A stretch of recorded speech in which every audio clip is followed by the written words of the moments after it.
So finally I get to make my PoE2 first impressions video from the time I get to spend with PoE2 on Gamescom. I actually caught the con flu, so I have been out and actually not able to create any sort of content, so I'm really behind on schedule, but here we are.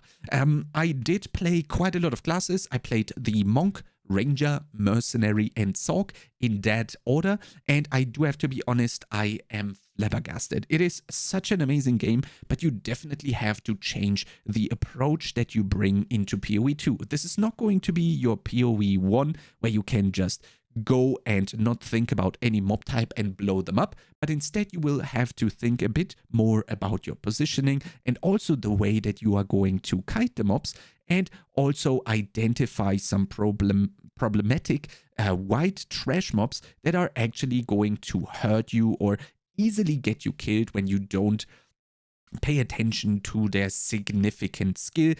But there's only like 1 or 2 maps per zone that do these things. The characters that I played, actually, they were made by Octavian, and he used to play these characters up until the point that they are gonna be saved for. So the standard that they had was close to perfection in terms of how real the gear is going to be whenever you are reaching that checkpoint. But let's get through this in a structured manner. Let's start with WASD. And I thought I am going to like it, but I had a problem in mind, a clear problem that I really wanted to get to see if that is just in my head or if it's actually going to be a problem in the game. And that was every time you want to, for example, move upwards, you're holding your W key, but what if you also want to press the flask that is on number 2? So you would have to leave the W with your finger, go up and press the 2,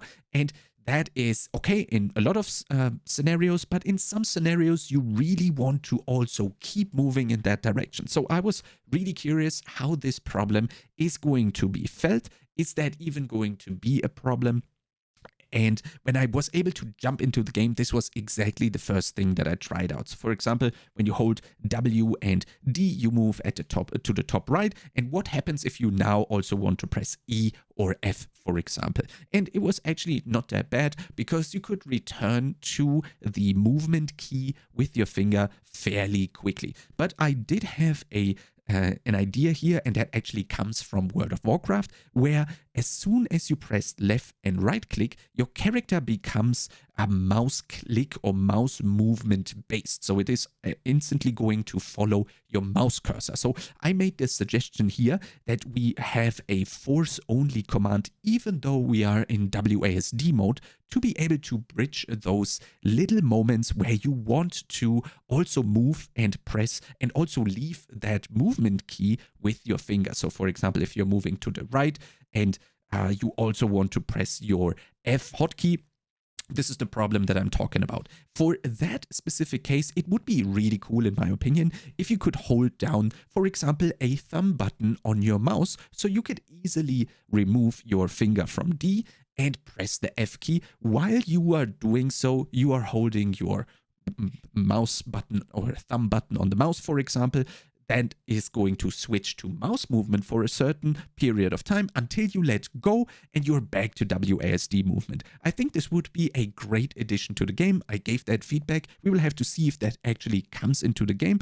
I think it is not necessary for maybe 98% of the scenarios, but those 2% where you actually would want to have something like that are pretty important. Let's say you are dodging a very important boss ability and you also want to use your last health pot that accidentally ended up on number 2, for example. So to actually try out WASD correctly, I started out with mouse movement to actually be able to swap to WASD and feel the difference. As I said, I started out with the Monk, and even on a melee class, it was actually night and day, and I was very sure from then onwards that I am full on convert already after playing the game for maybe 2.5 hours or so, where it is just so much better, and I wouldn't have felt it's going to be that much better for melees. For ranged, I think we can all agree that it is an absolute must at some point, especially for stuff like a ranger, mercenaries, stuff where you usually wanted to stutter step.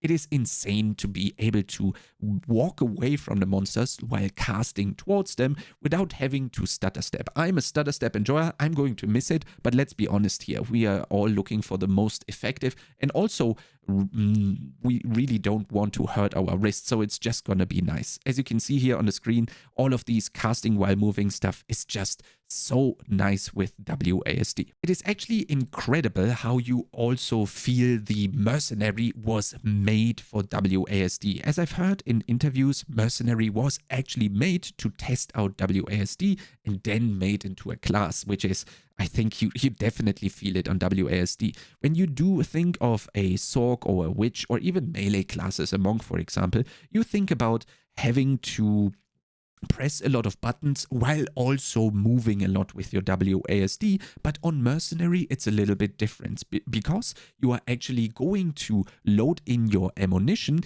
and that's basically the only action you are going to do in the next 2 to 3 seconds, because you are basically locking in your choice of ammunition mentally, because you are then afterwards only going to swap. You're probably not going to swap every shot whatsoever, maybe sometime in endgame, but it's actually crazy good on the Mercenary because you really move a lot and use your ammunition and just change the ammunitions maybe every 2 to 3 seconds, which is just very easy to do while still WASDing. I think on the Mercenary, it's the most fluid integration throughout all of the classes, but that is obvious because the class was literally made to test out WASD. Next up, let's talk about bosses. As you can see on the screen, Torgul the Defiler, and yeah, you can definitely see how crazy of an commitment all of the bosses actually have, how much time goes into them. I not only played against the Executioner at the end of Act 1 that we have seen in a lot of footage, but I've also fought other bosses, and what stuck out to me the most was actually Balbala. Balbala is an optional boss in the Act 2, I believe, and that is not actually that optional, because I got told that it is going to unlock something which then makes the boss not really that optional. I really don't have any more informations on what Balbala is going to unlock for you, but let's be honest, it was around level 22, 23 of a zone, so maybe that's the first part of how you actually get your ascendancy, or maybe that unlocks the ability to pursue your ascendancy with some next steps involved. But yeah, the boss fight itself was amazing. You do have a lot of management that you have to do on the side, else you are going to get overwhelmed. You have to step in these little zones, so a apparition is going to strike that zone, which you obviously move out of really quickly. And if you are not going to play that little mini game with stepping into the zones, then they are going to overwhelm you because they are going to appear as additional ads throughout the fight. So you do have to do that while you are doing all of the other stuff. Balbala is a melee thing. It is, you'll see it. It's like it starts out the fight when it's impaled on a spear, looks amazing, and yeah, the auto attacks hurt a lot. It is a very small area. You do have to dodge quite a lot of things. There is also sometimes going to be a poison cloud that is going to fill the room. During that time, you also have to go and find her really quickly and then dodge her void zone really fast so you don't get the extra damage. And while you're doing all of that, you are playing that little coin mini game that we've been talking about in the beginning. It was an amazing fight. It took me a couple of tries to actually get her down. As soon as you over level, it is going to be cake. And I was trying out a lot of stuff, kind of like min-maxing really how fast you have to step out of the zones just to play around a little bit and learn the boss fight. I do think you will need a couple more tries than for the other bosses, maybe 5 to 10, maybe even 15 tries, depending on how good you are and how much you are actually going to try out in min-max and learn from the fight. I think if you really want to go for the fastest kill ever, you can probably do it in like 5 tries or so, I think.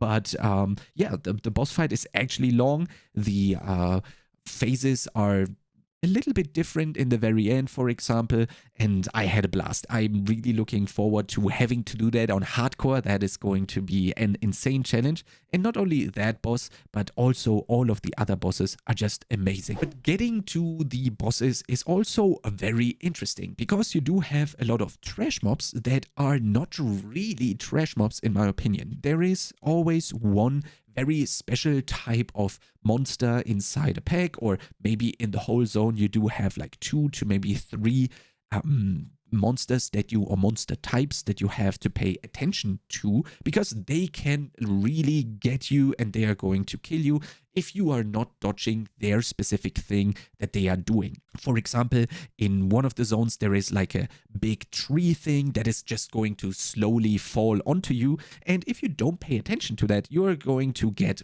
surrounded by all the other mobs while that tree thing is going to fall on you. So the thing here again, with every time we play an ARPG, it's kind of like the same again here, where you are just going to learn these dangerous mob types per zone, and then you're gonna be good. The second time that I went through that particular zone, I was already clearing the whole zone with just 3 pulls, because I learned that the tree guys are the only dangerous thing. So I was just pulling everything together, AoEing them down when I saw one of the tree guys, and paid close attention to them falling over or being about to fall over, and then it was actually totally fine. Obviously, if you play hardcore and you overlevel, you're gonna be good. And one thing that got me a little bit worried is we already know that the auto attacks are now also supportable. In my opinion, a great idea to give some meaning, and also if you have some downtime, probably especially during leveling,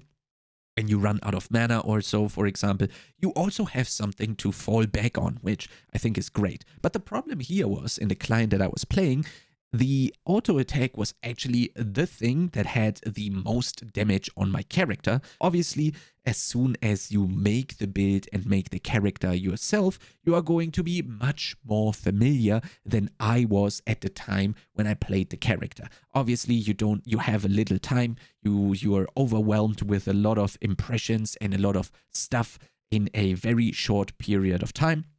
So obviously I did not learn literally every combo that the character had, so sometimes I caught myself falling back to just auto-attacking, which again is going to be a pretty viable strategy if you want to just focus on dodging only, for example, and you make an auto-attack build. As we know by now, there is going to be stuff that you can play with just one button, but you are going to lose out on efficiency or damage overall compared to if you were to use everything that your kit has got to offer. And I do have some other minor small things that I really want to mention, because they might appear very small, but they actually have a huge impact on how the game feels.